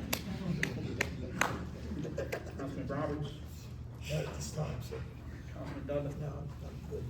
All right, I think most of the stuff I had, we talked about Reedy Point Bridge. I'm working with Senator Coon's office, Corps of Engineers, to see if we can kind of coordinate that work with the opening of St. George's Bridge. Haven't heard anything back yet. Another project we were working on is the sluice gate right out here to Dragon. That's obviously been broke for quite some time. It causes flooding and floods Cox Neck Road on heavy rain events. That work is not scheduled until the fall of 2025, but I asked for it to be pushed up if any way possible. Talked about Juneteenth, Chief talked about the cameras. We set a date for the budget hearing. And everything that we had on my list, we pretty much covered. So I'm gonna move into citizens' questions and comments. Yes, David. Two things, I won't be here too long, but first is, prior to this meeting, we had a meeting of the merchants in town, and what we kind of discussed all our businesses, what we realized is there's really not a lot of communication even amongst the merchants. So, speaking of the newsletter, we thought it might be a good idea if the city newsletter have a feature of business of the month, something like that. And if we can do that, I'd be glad to get that project up. You just email me before the newsletter goes out, and we'll contact the business, they can write a little blurb up, and just get the whole town knowing what's going on downtown. We do have a new flower shop in town, if you guys saw that, where Florida used to be. We're excited to have them. Second is, not to beat a dead dog, but the dog park. Fence ordinance, Lynn, I hate to differ with you, but chain link is not allowed. It says for pet containment, they put a wire mesh on the fence itself. I just looked at the code. That's not, I looked at the Seventh code. Street Park is not the historic. That wasn't historic, that's general fence ordinance. Okay. Yeah. All right. And I would suggest, instead of going to Board of Adjustment, that the city follow the ordinances that are in place. And to be honest, I don't wanna see another prison fence in town. We already have one on Fifth Street and that parking for the trail. So I'd rather see something that looks a little nicer in town and kind of elevates our town a little bit more than chain link fences. Thank you. All right, thank you. Now, is that out there, the historic district? Just historic. It's town. Toby? Is it? Yeah, there's Toby Williams, 43 Hamilton Street. There's something that isn't said often enough, and I've been here for 10 years. I personally want to thank everyone who volunteers on every committee in this town. The amount of work that you all put into this town, I personally appreciate. And I appreciate what city council is going through. So thank you, and hooray for you guys. Yes. Which brings up my second part of this. You know I can't shut up. The compensation that city council has been receiving has not been increased since I moved into town in 2013. I think it's time for that to change. I think it should be at least doubled, quadrupled, maybe tenfold, whatever that is. I would like to propose that city council start looking into this or help me find a proper procedure to proceed with it. All right, thank you. We can add that to our discussions for the budget here. Thank you. Yes. I think it was back in January or December, the other, town manager that we had, he was gonna look into, finding out about the wrap. If they take it and they actually bring the recycle things to be recycled. Did anybody follow through on that? I'm sorry, Probably not. I'm not following. Are you talking about yard waste recycling or trash recycle? Trash. And what was the question again? I'm sorry. Oh, he was going to look into finding out if we're paying for something that we're not getting, because, it seemed that the waste was being picked up by the recycling also. I just wanted to know if. We can look into it, but I believe it's part of the trash bid, and I think it's all under the same bid. I think what's happened is, I think globally, there's not much of a market anymore for recyclables, so I think they're just co-mingling everything and sending pretty much everything now. So I'm not sure, but we can look into that. Yeah, cause I thought we paid extra for that or something. I'm not sure. Oh. I'm not sure. We'd have to look at the trash bid. Okay. So, all right, any other citizens? Yes, gentlemen. John Buck, Clinton Street. I attended the planning commission meeting, and I was disappointed that the recommendations weren't intact tonight on what the planning commission decided, but I was more shocked by seeing the presence of the city solicitor. When I first came into this city, council meetings, the city solicitor was at will. And we didn't have a city solicitor at everything. But at a planning commission meeting, that should be our city people, the people that's on the planning commission, not the city solicitor. We don't vote for him. We vote you guys in. If we're gonna have him attend all these meetings and be such a powerful influence in the city, I'd like to see the city solicitor become an elected position. In reference to the dog park, I was part of the mayor's ball and I donated a lot of money. I am offended that it's being misdirected to not what we raised the money for. And I think we should have more impact on what the decision is, which we have not. And last but not least, but who's gonna pick up the dog poop? We got dog poop all in our park right now that's not picked up. So is it gonna be cleaned up in the dog park? And who's gonna do that? And do we have the budget to do that? could have a special company to do that. Well, part of the bid was put the dog waste dispensers with the bags, and then there'll be, obviously be a can there, and Frenchie has to go around and change and replace like he does down at the park. So Which we that- have now. We That was have the plan. There's poop Poop all over the park. Well, again, we put the bags in the dispensers down there, if there's irresponsible owners, I mean. But no, they're always empty. We have a dog, and it's always empty. I I would thought- say I maybe thought- 10% of the time it might be I full. thought Dale commented last month that he was doing a good job of keeping them It filled. was, but after that, they've been empty for the last 3 weeks. Okay, we can follow up with Frenchie on that. Thank you. Got a question in the back, buddy. Yes. I don't have a question, but I have a comment. Karen Mike is one of the Adams. Thank you for fixing the potholes up and down Adams Street last week. It's a great improvement. I also noticed that the sinkholes around the waterway have been fixed, so thank you for that. Is there any discussion at all on further road repair? Yeah, so we have, I have to look in the budget here, we do have money for paving that we have to, determine what streets and how much we can get done and stuff like that. We have, money to do another round of pothole repairs, and I did submit additional funding for the CRF through the Community Reinvestment Fund through the state. I asked for more, money for paving city streets. That's almost like an ongoing every year request. So to answer your question, yes, there is. Do we know which ones are gonna be done right now? We don't, but there is money available and it will be taking place here during the summertime at some point. Oh, I noticed that on June 11th or 12th, they're going to clean the streets. Street sweeping, annual street sweeping, yes. You know, in front of the post office, when they put the board up and announce things, that's a great place Mhm. to remind people to get their cars parked. I think that would be something we should do. Yeah. Right, citizens' comments. Yes. I am Lori, 203 Cleaver Road.